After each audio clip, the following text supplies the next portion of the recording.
Bonjour et bienvenue à la Maison de la Presse du Touquet.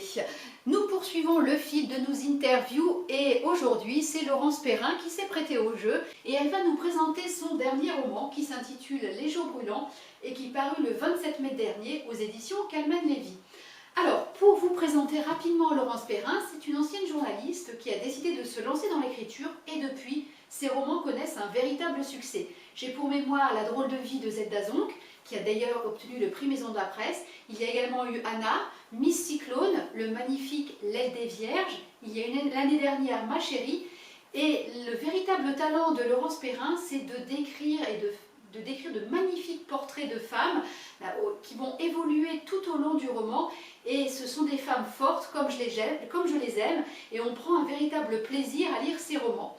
Dans Les jours brûlants, et je vous remontre la couverture puisqu'elle est vraiment magnifique, dans Les jours brûlants, Laurence Perrin va distiller à merveille toutes les émotions au travers de personnages attachants, des personnages hauts en couleur. Et quand vous aurez lu ce roman, vous allez comprendre pourquoi j'utilise le verbe distiller. Il y a une petite astuce. Et elle va également brosser un portrait tout à fait bouleversant et magnifique de Joanne, cette mère de famille qui va tout quitter pour protéger ses proches. Alors pourquoi elle va tout quitter? Vous allez le savoir en lisant le roman de Laurence Perrin. Et je n'ai qu'une chose à dire, j'ai pris un véritable plaisir à le lire. C'est un roman qui est à la fois rock'n'roll, tout en subtilité, tout en finesse, tout en émotion. Et vraiment, ne passez pas à côté de ce roman. Moi, je vous dis, c'est la lecture pour cet été. Alors, Laurence Perrin, moi je vais te laisser la parole puisque tu vas pouvoir présenter ton roman, répondre à plusieurs questions. Tu sais très bien que les portes de la Maison de la Presse te sont ouvertes et vraiment j'ai hâte qu'on puisse se revoir et qu'on puisse discuter notamment de chaque titre de tes chapitres et prendre plaisir véritablement à discuter ensemble. Et je n'ai qu'une seule chose à dire, bon courage à toi Laurence pour cette interview, pour les questions au tac au tac. Et puis je n'ai qu'une chose à dire, vive les auteurs, vive les libraires et vive les livres. Mon nouveau roman, c'est Les jours brûlants. C'est l'histoire d'une femme en fait qui pète les plombs. C'est l'histoire d'une mère qui a une envie qu'on a toutes eue en tant que maman, c'est-à-dire ça nous est tout arrivé un soir de tout laisser tomber et puis de se dire je m'en vais parce que les enfants ça commence à bien faire. Sauf qu'en fait nos envies elles s'arrêtent à l'hôtel d'à côté, quoi. On met jamais ça en pratique. Bon. Surtout qu'on n'a pas de raison valable, à part les enfants qui vous font pas de compliments sur le repas que vous avez préparé. Il y a vraiment aucune raison valable, souvent, comme ça. Là, mon héroïne, qui est Joanne, on est en 1976 en Californie, elle a une raison valable, c'est l'irruption de la violence qui va arriver chez elle, alors qu'elle vit dans un foyer heureux, elle est amoureuse de son mari, elle a 2 enfants qu'elle aime, son mari lui rend bien son amour d'ailleurs, c'est une femme au foyer, de la upper class américaine, un mari chirurgien, etc. C'est une femme très heureuse, mais un jour elle va se faire, dans cette vie très lisse, il va lui arriver une catastrophe, elle va se faire agresser dans la rue. Ça peut être anecdotique parce qu'elle s'en tire avec quelques contusions seulement, c'est pas hyper grave, mais petit à petit ça va creuser une espèce de trou comme ça dans sa vie.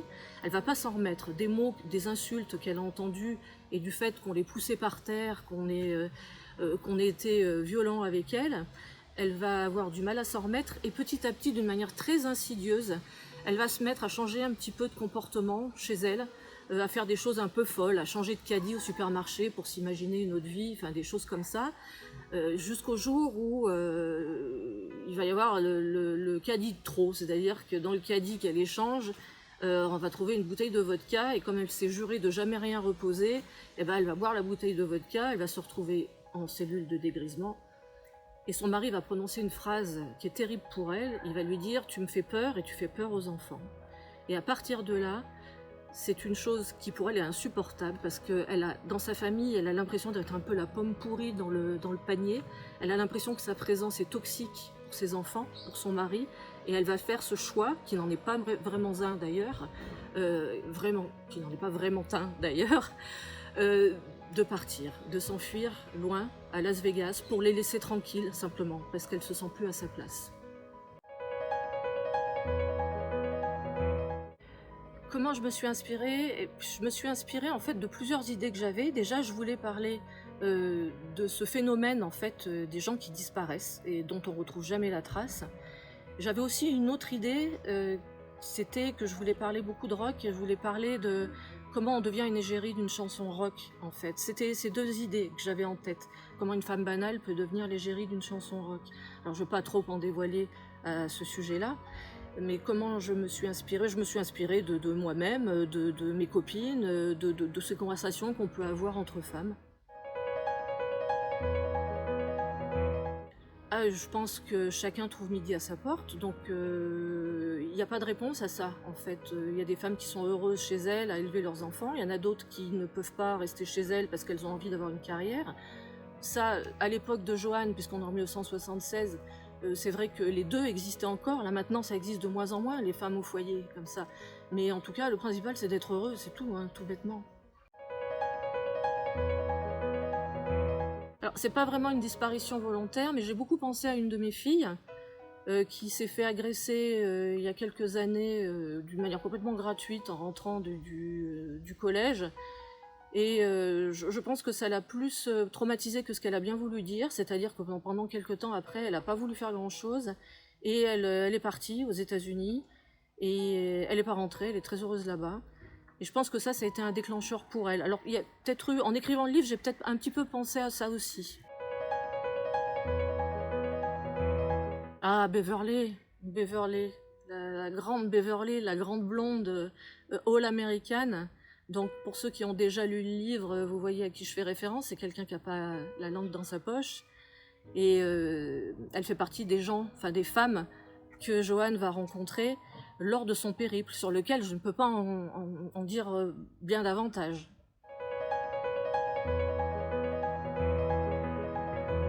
Je le fais aussi bien parce que je connais, parce que j'y passe le plus de temps possible, parce que j'aime le rock et que j'écoute beaucoup de rock des années 70, et puis parce que quand je suis allée à Las Vegas, ça remonte à quelques années déjà, j'ai eu vraiment l'impression de cette espèce de bulle au milieu d'un désert, un endroit où on pouvait vraiment se perdre.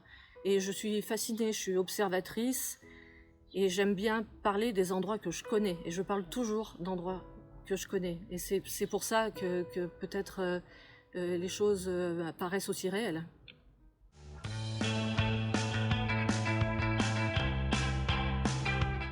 Ah, peut-être dans les années 50 ou 60, justement au début de l'intrigue.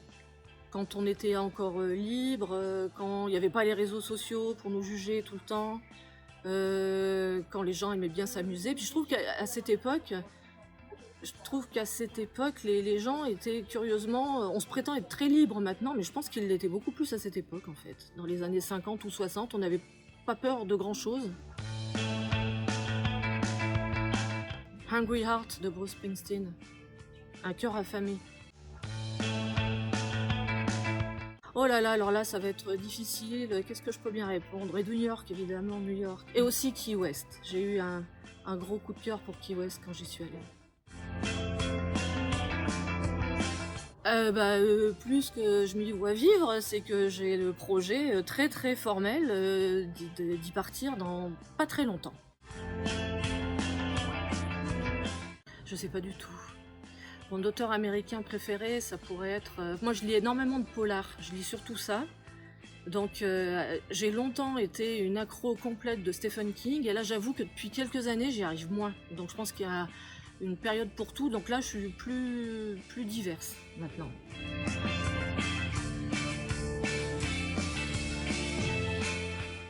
Quand tu es parti de Maggie O'Farrell. La cuisinière de Mary Baskin. Ah, Un mec parfait de John O'Farrell.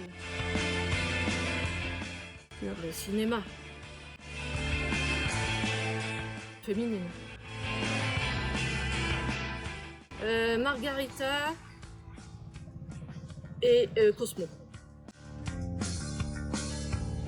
Ces waffles, elles sentent beaucoup de la bouche.